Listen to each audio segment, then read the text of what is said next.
caller. Judy, you're live on the air. Go ahead with your question. Oh, that was quick. Good morning. Had to do some Yes, juggling, good but you're morning. good. How are you? Yeah. Good, good. Well, I really, as usual, I have at least 50 questions, but I'll start out with the most important question I can think of. And forgive me if this was already covered, but you were just speaking about God as being one. So this is like true or false. Did not God emphasize him being as one? And then the issue became that there were idols. And the Jewish people, and again, I'm not isolating Jewish people, but they had their idols and other gods. So, there can be no other God. God is one. However, Christians understand, and there seems to be a misunderstanding that we, of course, say God is one, but Jesus is, in a sense, like a microcosm of God. God is perfectly capable of manifesting himself as a human being and still being one. Now, I also want to address the topic of Daniel. You can address that, but let me ask you a question, Judy, just to understand your view, because I'm not quite sure. You will ask that question. Just for a moment, I want to understand this. Do you believe that, I know you believe in God the Father. Do you believe that God the Father is the Son? Is God the Father begotten? Is God the Father the Logos? Or do these characteristics belong to Jesus alone? What do you believe about that? No, I believe that as one person, like we are body, soul, and spirit, God can be three-dimensional. So the Father is the Father of Jesus, meaning that he was manifest and God was able to, as the Father of us and him. What does that mean like to I you? Said, manifest himself. I'm not, Judy, I just ask you, please keep her on. First of all, you're very sweet for putting up with me. I'm very grateful to you. You're a very sweet woman. I just want to understand this. If God if the Father is God and Jesus, the Son, is God, what does the word Father and Son then mean? What does that designation even mean? Could you give some meaning to it? I mean, the Father is not the Son, right? Jesus alone is the Son. The Father is not the Son. So what does that mean then? I mean, if they're all one, why isn't the Father the Son? Yeah, I've asked that question myself because I question that, like, really, is Jesus like God's only son? But he's the only son on earth. He took the form. I got that. My question is, why aren't we looking at two gods? An example, in the Christian Bible, Jesus is having long dialogues with God, asking him questions, things that he does not know the answer to. Why have you forsaken me?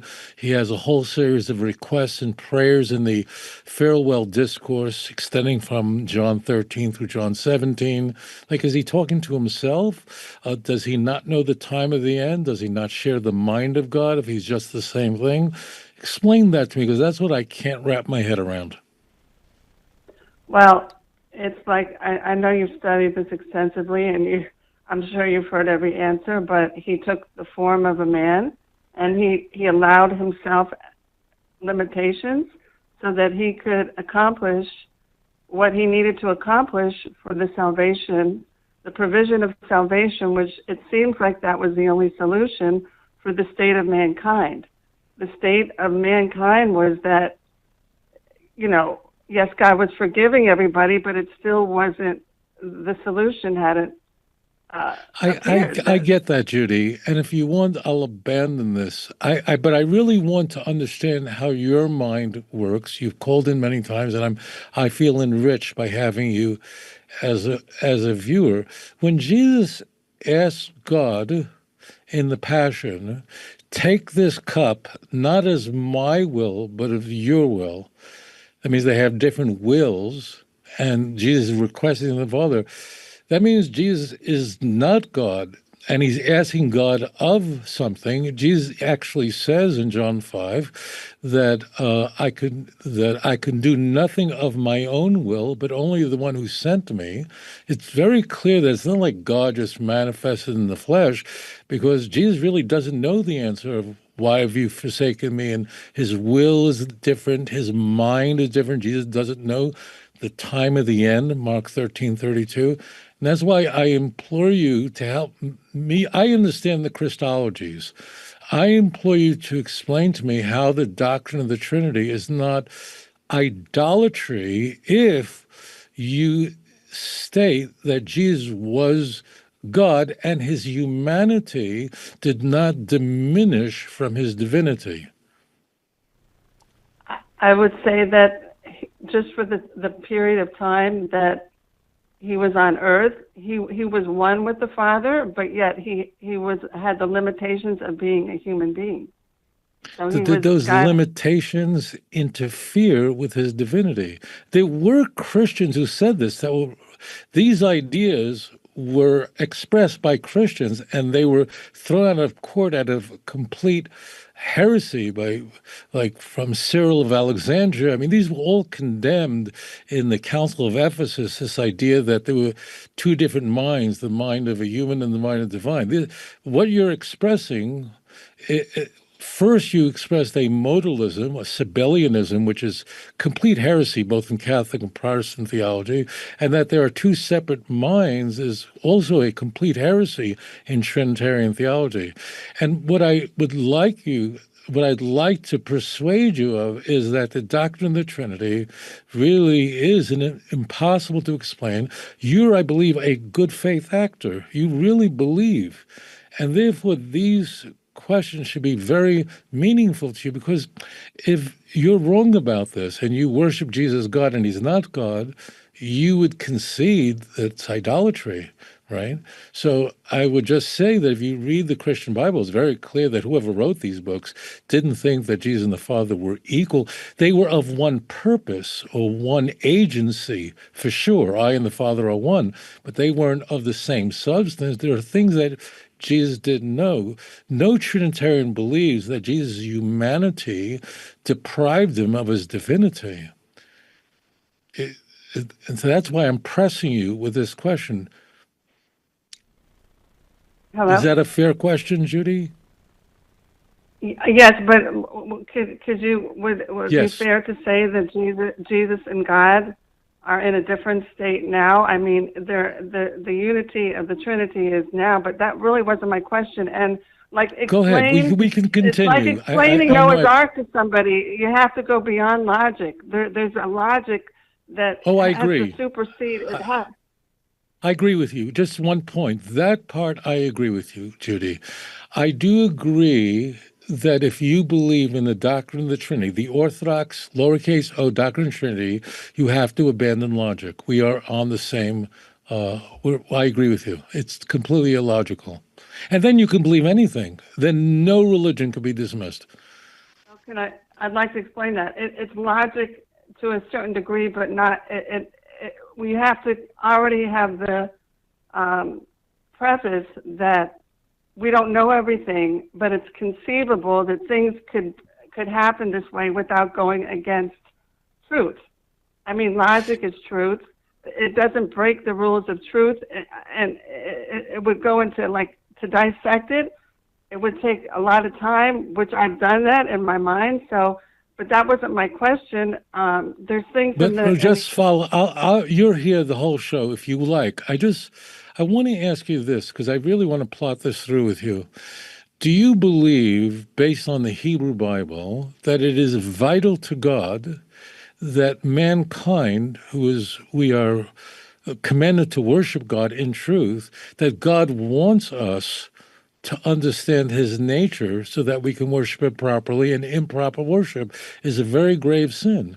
So I would just submit to you that the Bible, clearly the author of the Bible wants us to know the exact nature of God and not to worship him falsely. It's a grave sin. So it should be accessible to anyone, not just scholars and people with fancy titles, but anyone could understand it. If God is one alone, there's no one else, that's easy. But what you're describing is, you're right, it's illogical.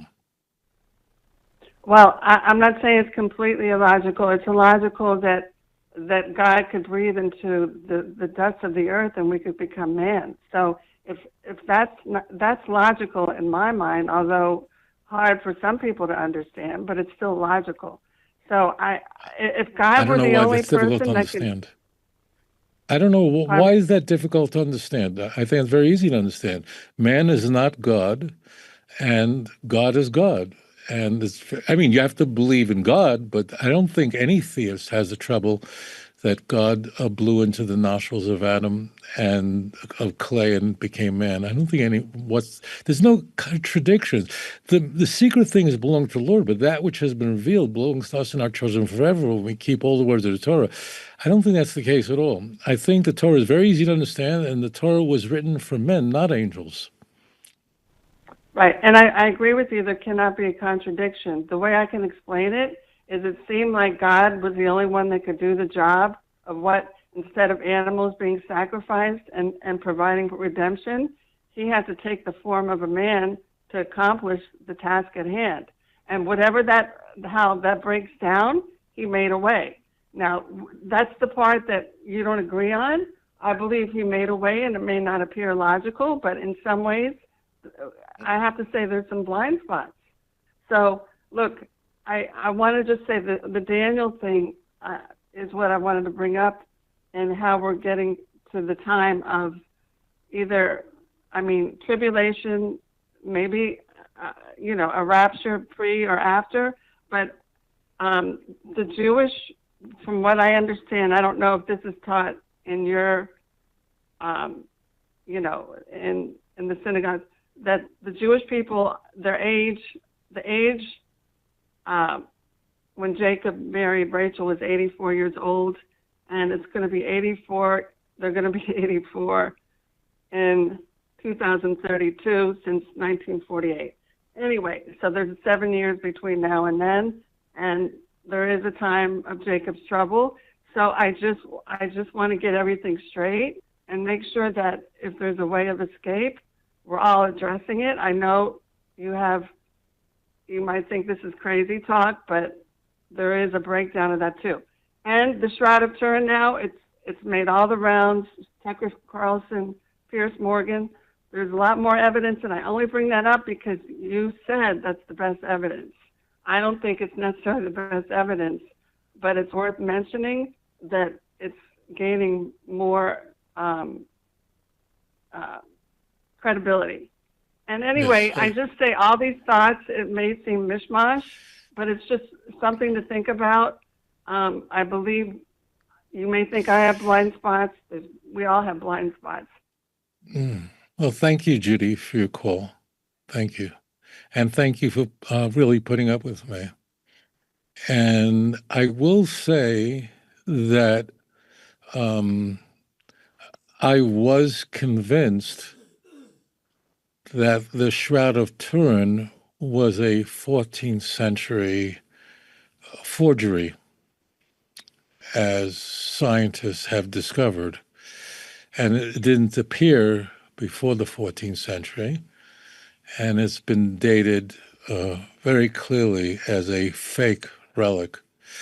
However, what persuaded me to reconsider that was when Tucker Carlson, the great luminary of the conservative movement in the United States, declared that the Shroud of Turin was the authentic Shroud of Jesus. So given that Tucker Carlson is a man whom I adore, respect, and I consider him a guiding light of wisdom, I am beginning to reconsider.